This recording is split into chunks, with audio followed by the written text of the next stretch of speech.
Muscle cramps यानी पट्ठों में अकड़ाव या खिंचाव आजकल हर दूसरे शख्स का मसला है। सबसे पहली वजह है डिहाइड्रेशन यानी पानी की कमी। ऐसे तमाम लोग जो पानी कम इस्तेमाल करते हैं। दूसरे नंबर पे जो बारी आती है एक इम्पॉर्टेंट पॉइंट की, वो है इलेक्ट्रोलाइट इम्बैलेंस यानी जिस्म में नमकियात का बैलेंस। कि बहुत सारे लोग जो पहले दिन जिम जाते हैं, बहुत सवेयर एक्सरसाइज करके आ जाते हैं, तो उन्हें अपने मसल्स में स्टिफनेस फील। इसमें होता क्या है, सडन पेन होता है, अचानक बहुत ज़्यादा दर्द शुरू हो जाता है। सबसे पहले कोशिश करें कि जिस भी मसल में आपको क्रैम्प्स हैं या खिंचाव महसूस हो रहा है उसको स्ट्रेच करने की कोशिश करें। हॉट या कोल्ड थेरेपी भी इसमें बहुत ज़्यादा फ़ायदा देती है।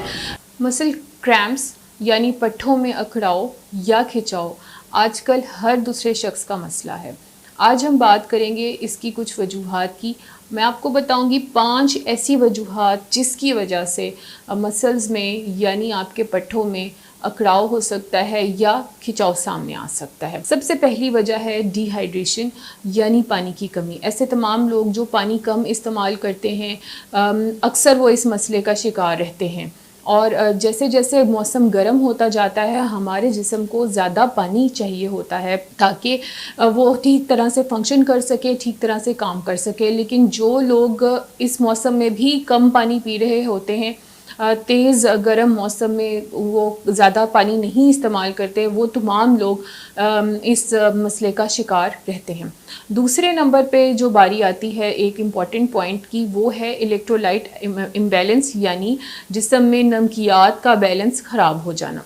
इसकी मुख्तलिफ वजूहात हो सकती हैं। इसमें एक मेन वजह हो सकती है डायरिया होना। इसके अलावा भी कुछ वजूहात हो सकती हैं। टाइफाइड में भी ये मसला हो सकता है। सो इन मोर देन वन वेज़ आपके जिस्म में अगर पानी की कमी है, उल्टियों की वजह से हो, चाहे वो लूज़ मोशन की वजह से हो, चाहे वो किसी और वजह से हो, तो आपके जिस्म में जब भी इलेक्ट्रोलाइट इम्बैलेंस होगा या नमकियात का जो लेवल है उसका बैलेंस ख़राब होगा, तो उस वक्त आपको ये मसला ज़रूर सामने आएगा। आप जिस्म के पट्ठों में अकड़ाव महसूस करेंगे, खिंचाव महसूस करेंगे और आपका जिस्म जो है वो ऐसा आपको लगेगा कि जैसे खिंचा खिंचा सा है। तीसरे नंबर पे जो इम्पॉर्टेंट बात है वो है ओवर यूज़ या स्ट्रेन। इसमें अक्सर आपने देखा होगा कि बहुत सारे लोग जो पहले दिन जिम जाते हैं, बहुत सवेयर एक्सरसाइज करके आ जाते हैं, तो उन्हें अपने मसल्स में स्टिफनेस फील होती है। तो ये एक ओवर यूज़ की निशानी है। आप जब भी जिम जाएं या अगर आप कार्डियो शुरू कर रहे हैं या ऐसी एक्सरसाइज शुरू कर रहे हैं जिसमें आपके मसल्स का जो इस्तेमाल है वो ज़्यादा हो रहा है, तो कोशिश करें कि उसको आहिस्ता आहिस्ता बिल्डअप करें। पहले दिन उसको बहुत ज़्यादा करने की बजाय थोड़ा थोड़ा उसको लेके चलें और आहिस्ता आहिस्ता उसका टाइम बिल्डअप करें ताकि आपको आपके जिस्म में अकड़ाव या खिंचाव महसूस ना हो। चौथे नंबर पे कुछ मेडिकल कंडीशंस ऐसी हैं जिनमें मसल क्रैम्प्स बहुत ज़्यादा पेशेंट्स में पाए जाते हैं। उसमें अगर मैं आपको एग्जांपल दूं तो उसमें पेरिफेरल आर्टरी डिजीज़ेज़ हैं कुछ जो हो सकते हैं। दूसरे नंबर पे कुछ नर्व डिसऑर्डर्स हो सकते हैं। तीसरे नंबर पर डायबिटिक्स जो हैं उनमें भी अक्सर ये मसला देखा गया है। Last but not the least कुछ अद्वियात ऐसी होती हैं जिनके इस्तेमाल से मसल क्रैम्प्स फ्रीक्वेंट हो सकते हैं। इसलिए आपने कभी भी सेल्फ मेडिकेशन नहीं करनी। जब भी आपने किसी दवाई का इस्तेमाल करना हो, कोशिश करेंगे डॉक्टर के मशवरे के साथ करें।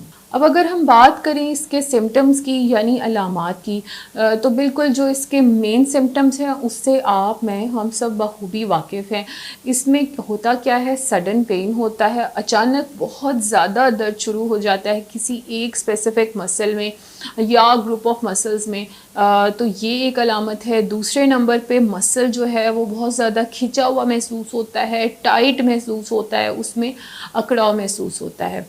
तो ये इसकी मेन अलामात हैं। कुछ केसेस में मसल्स की इनवॉलेंट्री कॉन्ट्रैक्शन हो सकती है, लेकिन ज़्यादातर जो इसकी अलामात देखी गई हैं वो पहली 2 अलामात हैं। अब हम बात कर लेते हैं ट्रीटमेंट ऑप्शंस की कि मसल क्रैम्प्स जिसको बहुत ज़्यादा रहते हों वो किस तरह से इनको मैनेज कर सकता है।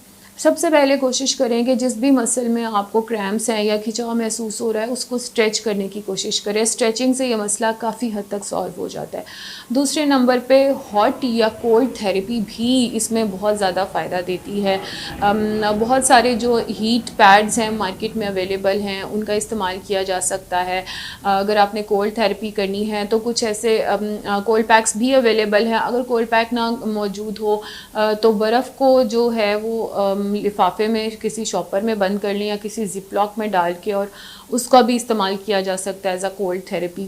تیسرے نمبر پہ جو امپورٹنٹ بات ہے وہ یہ ہے کہ مساج کرنے سے اس مسل کا کریمپ جو ہے وہ بھی سیٹل ہو جاتا ہے. سو جو مین اس کے ٹریٹمنٹ کے پوائنٹس ہیں وہ ہے اسٹریچنگ, اس کے بعد دوسرے نمبر پہ ہیٹ یا کولڈ تھیراپی اور تیسرے نمبر پہ مساج.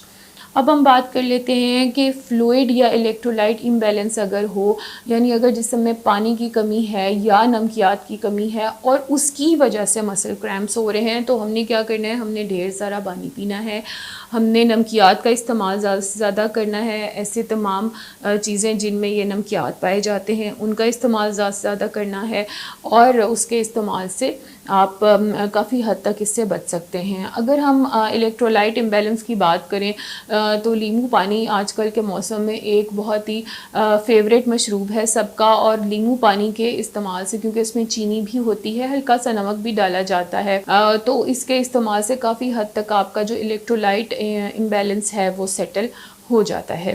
اس کے بعد کچھ ایسی میڈیسنز ہیں مارکیٹ میں موجود جو مسلس کو ریلیکس کرتی ہیں, انہیں مسل ریلیکسنٹس کہتے ہیں. یہ ادویات جو ہیں آپ کسی بھی ڈاکٹر سے مشورے کے بعد استعمال کر سکتے ہیں.